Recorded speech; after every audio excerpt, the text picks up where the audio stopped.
EBS की 8वीं class में आप सभी लोगों का स्वागत। आज का पहला प्रश्न है, मनुष्य के शरीर की सबसे बड़ी ग्रंथि। बहुत इंपॉर्टेंट प्रश्न है, कई बार एग्जामों में पूछा गया है। मनुष्य के शरीर की सबसे बड़ी ग्रंथि कौन है?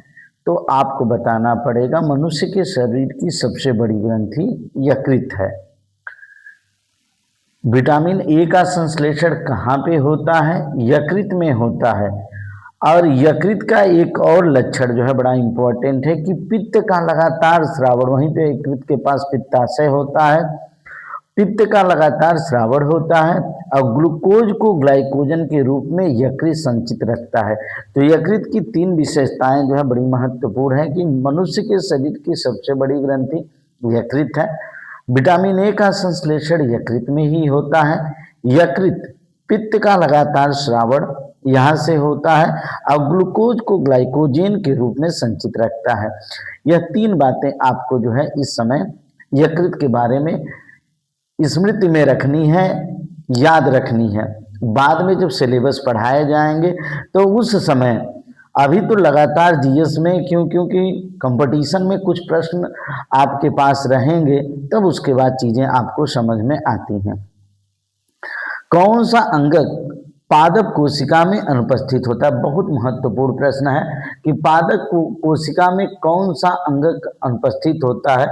तो आप सेंट्रोसोम जो है पादप कोशिका में नहीं होता है। तारकाय जो है सेंट्रोसोम या तारकाय पादप कोशिका में अनुपस्थित होता है, जबकि ये जंतु कोशिका में उपस्थित होता है। तो आप बस सिर्फ इतना याद रखिए, तारकाय सेंट्रोसोम पादप कोशिका में अनुपस्थित होता है।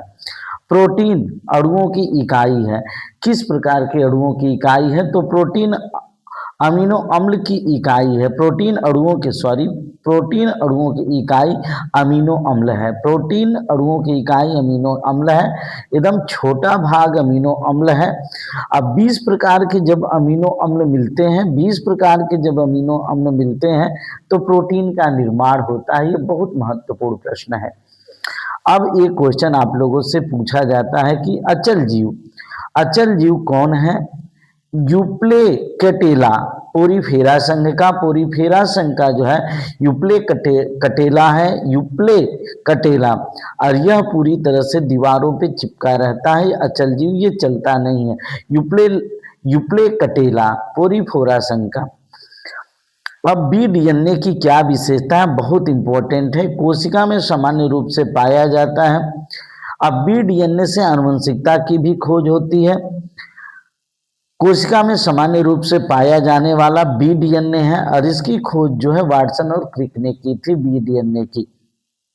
अगला प्रश्न है, स्वतंत्र रूप से भूमि में रहने वाला अवायी जीवाणु जो नाइट्रोजन की स्थिरीकरण में सहायक होता है, वो क्लास्ट्रीडियम होता है। स्वतंत्र रूप से भूमि में रहने वाला अवायवी जीवाणु का मतलब जिसमें ऑक्सीजन की आवश्यकता नहीं होती है। क्लास्ट्रीडियम को ऑक्सीजन की आवश्यकता नहीं होती है, लेकिन नाइट्रोजन के स्थिरीकरण में सहायक होता है। अगला प्रश्न है, पादप हार्मोन्स जो फलों को पकाने में सहायता करता है, उस हार्मोन्स का नाम एथिलीन है। एथिलीन बहुत इंपॉर्टेंट है, एथिलीन। और सजीव और निर्जीव के बीच की कड़ी आप सारे लोग जानते हैं, वायरस है। तो आज का प्रश्न थोड़ा सा कठिन था, एक बार फिर हम लोग देख लेते हैं। मनुष्य के शरीर की सबसे बड़ी ग्रंथि एकदम आप याद कर लीजिएगा, यकृत। विटामिन ए का संश्लेषण कहाँ पे होता है? लीवर या यकृत में होता है। यकृत यहाँ से पित्त का लगातार श्रावण होता है, ग्लूकोज को ग्लाइकोजन के रूप में संचित रखता है। तो यकृत में विटामिन ए का संश्लेषण, मानव शरीर की सबसे बड़ी ग्रंथि, पित्त का लगातार श्रावण, ग्लूकोज को ग्लाइकोजन के रूप में संचित रखता है। यह यकृत की विशेषता है। सेंट्रोसोम सेंट्रोसोम पादप कोशिका में अनुपस्थित होता है। तारकाय सेंट्रोसोम जो है जंतु कोशिका की विशेषता है। 20 प्रकार के अमीनो अम्ल जो है प्रोटीन के निर्माण में सहायक होते हैं। प्रोटीन अणुओं की इकाई, सबसे छोटी इकाई जो है अमीनो अम्ल है, यह बात आप याद कर लीजिएगा। अचल जीव जो है उपले कटेला है, पोरीफेरा संघ का, जो चलता नहीं है। और कोशिकाओं में सामान्य रूप से पाए जाने वाला बीडीएनए। अब बीडीएनए की खोज वाटसन और क्रिक ने की थी। स्वतंत्र रूप से भूमि में रहने वाला अवायी जीवाणु जो नाइट्रोजन के स्थिरीकरण में सहायक होता है, उसका नाम क्लस्ट्रीडियम है। पादप हार्मोन जो फलों को पकाने में सहायता करता है, एथिलीन एथिलीन एथिलीन या एथाइलिन, बात दोनों एक ही चीज है। सजीव और निर्जीव के बीच की कड़ी को वायरस कहते हैं। चलिए अगला प्रश्न, वायरस के अजैविक होने का क्या कारण है? किस प्रकार से वायरस जो है अजैविक माना जाता है? इसको क्रिस्टल के रूप में परिवर्तित किया जा सकता है, यही इसका लक्षण जो है इसके अजैविक होने का प्रमाण है। वायरस को क्रिस्टल के रूप में परिवर्तित किया जा सकता है। ऑस्ट्रेलिया की कुछ नदियां, हम अभी तक सिर्फ 2 नदियां जानते थे, डार्लिंग और मरे डार्लिंग, लेकिन आप ही बताइए, डार्लिंग हंटर चलाएगी, इस नाते हंटर रिवर। डार्लिंग जो है फ्लाई करवाएगी, उड़ाएगी, फ्लिंडर्स रिवर और गिलबर्ट रिवर। ये याद करने के लिए, बाकी उस तरह से मत है। डार्लिंग उसको कहते हैं जो बहुत प्यारा होता है, उसको हम डार्लिंग कहते हैं। डार्लिंग, मरे डार्लिंग नदियां ऑस्ट्रेलिया की आप लोग जानते होंगे। Hunter river, Flinders river, Gilbert river जो है ऑस्ट्रेलिया की प्रमुख नदियां हैं। क्योंकि सबसे पहले कुछ चीज़ों को आपको याद करना पड़ता है, याद करने के तत्पश्चात जो है, अभी 100 वीडियो में तो सारे इंपॉर्टेंट क्वेश्चन आपको दे दिए जाएंगे, उसके बाद याद करने के बाद एक एक टॉपिक आपको समझाया जाएगा बाद में। इसको समझिए कि ये प्री की तैयारी चल रही, इसके बाद मेंस की तैयारी। अफ्रीका की नदियां, अफ्रीका की नदियां जो हैं, प्रमुख नदियां नील हैं, कांगो है, नाइजर है, जाम्बेजी है और ऑरेंज नदी है। अफ्रीका महाद्वीप को मैं शुरू में बता भी चुका हूँ। नील, कांगो, नाइजर, जाम्बेजी और ऑरेंज नदियां जो है अफ्रीका की प्रमुख नदियां हैं, आप इनको याद कर लीजिएगा। 2011 की जनसंख्या वृद्धि दर में, 2000 की जो 11 की जनसंख्या हुई है, उसमें वृद्धि दर में सबसे कमी वाला राज्य, जनसंख्या वृद्धि दर में सबसे कमी वाला राज्य बहुत इंपॉर्टेंट है, वो नागालैंड है। 2001 में हालांकि वृद्धि दर सबसे ज्यादा रही, लेकिन नागालैंड की जो है 2011 में जनगणना में जो है इसकी ऋणात्मक वृद्धि रही। नागालैंड की ऋणात्मक वृद्धि दर रही, बहुत इंपॉर्टेंट ये प्रश्न है। 2001 में सबसे ज्यादा वृद्धि दर वाला ये था, लेकिन 2011 में ऑटोमेटिक जो ऋणात्मक वृद्धि दर रही। ये बड़ा इंपॉर्टेंट क्वेश्चन है। अभी तक कंपटीशन में जो भी आंकड़े पूछे जाते हैं 2011 की जनगणना के अनुसार ही पूछे जाते हैं। माल्थस के अनुसार जनसंख्या नियंत्रण में, माल्थस ने जनसंख्या पर अपना सिद्धांत दिया था, और जनसंख्या नियंत्रण में सबसे महत्वपूर्ण और सर्वाधिक प्रभावी जो है जन्म नियंत्रण में कमी, जो हम नहीं कर सकते हैं वो ईश्वर खुद जो है कमी करता है। जियोम नहीं है, बहुत इंपॉर्टेंट क्वेश्चन, सबसे हाईटेक क्वेश्चन, जियोम नहीं है। रेगिस्तान जियोम है, रेगिस्तान जियोम है, इस नाते ये नहीं है, रेगिस्तान है, इसलिए यह तथ्य जो है गलत है। जियोम है, रेगिस्तान जियोम है, घास का स्थल भी जियोम है, टुंड्रा भी है, अर्थात ये सब हैं, इसलिए ये जो है गलत हो जाएंगे। और पारिस्थितिक तंत्र जो है जियोम नहीं है। जियोम होता क्या है? जियोम पृथ्वी का एक बहुत बड़ा भौगोलिक भाग, जिसमें सामान्य जलवायु पाई जाती है, सामान्य भूगोल पाया जाता है, समान वानस्पतिक विशेषताएं पाई जाती हैं, समान जीव जंतु पाए जाते हैं। पृथ्वी का एक बहुत बड़ा भौगोलिक भाग जिसमें सामान्य जलवायु पाई जाती है, सामान्य भूगोल पाया जाता है, समान वनस्पति पाई जाती है और समान जीव जंतु पाए जाते हैं, उनको जियोम कहते हैं। तो रेगिस्तान को आप देख लीजिए, रेगिस्तान में गर्म जलवायु पाई जाती है, इस नाते जियोम है। रेगिस्तान में ऊंट आदि पाए जाते हैं, वहाँ की वनस्पतियां जो हैं रेगिस्तानी होती हैं। घास के स्थलों में सामान्य जलवायु पाई जाएगी, वहाँ की भौगोलिक परिस्थितियां समान होंगी, वहाँ पे समान वनस्पतियां रहेंगी। टुंड्रा में भी, टुंड्रा और टैगा ठंडी वाले प्रदेश हैं, वहाँ में भी सामान्य जलवायु, भूगोल, समान वनस्पति और समान जीव जंतु पाए जाएंगे, इसलिए जियोम वो भी होगा, और जो होगा वह नहीं होगा ऑप्शन में।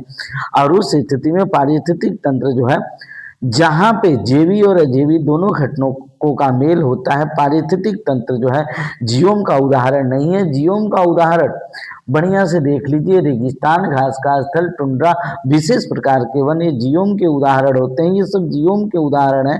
पारिस्थितिक तंत्र जो है जियोम का उदाहरण नहीं है। इस नाते सही ऑप्शन जो है भारत में वर्तमान की कुल प्रजनन दर कितनी है? बड़ा इंपॉर्टेंट क्वेश्चन है। 1.9, अर्थात एक महिला 2 से कम बच्चे वर्तमान समय में भारत में पैदा कर रही है। और जननांगीय संक्रमण की चौथी अवस्था में जन्म नियंत्रण में ऑटोमेटिक कमी आती है। माल्थस ने इस सिद्धांत को दिया था। जनसंख्या का महान विभाजक वर्ष, लगातार जनसंख्या बढ़ी, लेकिन 1911 से 21 के बीच में जनसंख्या जो है घटी, इसलिए महान विभाजक वर्ष के रूप में जो है 1921 को जाना जाता है। तो आइए थोड़ा सा एक बार फिर देख लें। वायरस के अजैविक होने का लक्षण बहुत इंपॉर्टेंट है, आप इसको याद कर लीजिए। इसको क्रिस्टल के रूप में परिवर्तित किया जा सकता है। क्रिस्टल वही होता है जैसे चीनी से जब हम तूतिया बनाते हैं, तूतिया का मतलब जब हम उसको मिश्री बनाते हैं तो क्रिस्टल के रूप में होता है। और निर्जीव का, अजैविक मतलब निर्जीव का ही क्रिस्टलन किया जा सकता है, इसलिए वायरस को क्रिस्टल के रूप में परिवर्तित किया जा सकता है, इसलिए वायरस अजैविक है। वायरस वैसे सजीव और निर्जीव के बीच की कड़ी है, लेकिन निर्जीव होने का कारण क्या है? क्रिस्टल के रूप में परिवर्तित किया जाना। ऑस्ट्रेलिया की नदियां आपको याद हो चुकी होंगी, डार्लिंग, मरे darling, Hunter river, Flinders river, Gilbert river. Africa की नदियां नील, कांगो, नाइजर, जाम्बेजी और ऑरेंज नदी, ये जो है अफ्रीका की नदियां हैं। 2011 की जनसंख्या वृद्धि दर में सबसे कमी वाला राज्य जो है आपका कौन सा है? तो आप कहेंगे कि नागालैंड। माल्थस के अनुसार जनसंख्या नियंत्रण में कमी के लिए सर्वाधिक प्रभावी जन नियंत्रण में कमी लाना। और अपने आप जो है जन नियंत्रण में, जैसे ही शिक्षा साक्षरता बढ़ती चली जाती है, जन नियंत्रण में अपने आप जो है कमी आती चली जाती है। और जियोम नहीं है, रेगिस्तान, घास का स्थल, टुंड्रा, ये सब जियोम है, इसलिए नहीं है वाले में ये सारे गलत हो जाएंगे, क्योंकि हैं ये तीनों।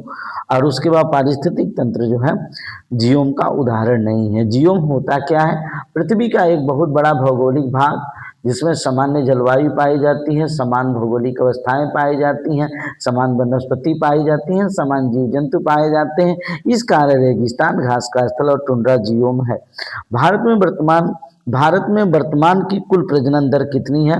तो मात्र 1.9 है, अर्थात हमारे दो का कंसेप्ट अब अधूरा सा लग रहा है। 1.9 इस समय जो है प्रजनन दर में लगातार कमी आएगी।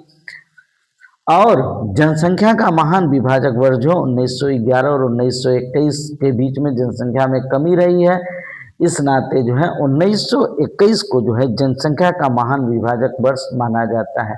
तो इस प्रकार की ज्ञानफुल वीडियो और जल्दी से पढ़ने के लिए, और इतने प्रश्नों को शुरू में आपको याद करना रहता है, बाद में जो है जब आपकी क्लासेस चलेंगी, जब आपकी तैयारी अच्छी हो जाएगी, तो उस समय जो है आपको ये चीज़ें जो है डिटेल रूप में पढ़ा दी जाएंगी। और इस प्रकार से अच्छी वीडियो पाने के लिए हमारे चैनल्स को सब्सक्राइब करें, शेयर करें, लाइक करें। Thanks for watching this video.